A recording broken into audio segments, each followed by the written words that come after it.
4 रोज़ा Pakistan international maritime expo and conference का कराची में आगाज हो गया। नुमाइश में 44 ममालिक के वफूद और 178 बैनुल-अक़वामी और मुल्की नुमाइश कुनंदगान शरीक हैं।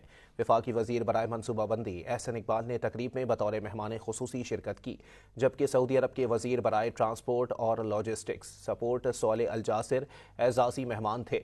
मेहमान खुसूसी ने एक्सपो के मुख्तलिफ स्टॉल्स का दौरा भी किया। कॉन्फ्रेंस से खिताब करते हुए एहसन इकबाल का कहना था कि पाकिस्तान के मुनफरिद जोग्राफिया के बावजूद मैरीटाइम सेक्टर GDP में 1% से भी कम हिस्सा डालता है।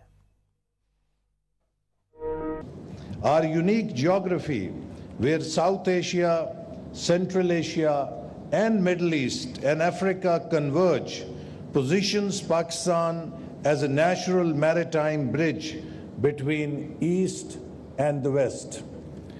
Yet, despite these advantages, the maritime sector currently contributes less than 1% to our GDP, compared to 4 to 7% in many maritime nations.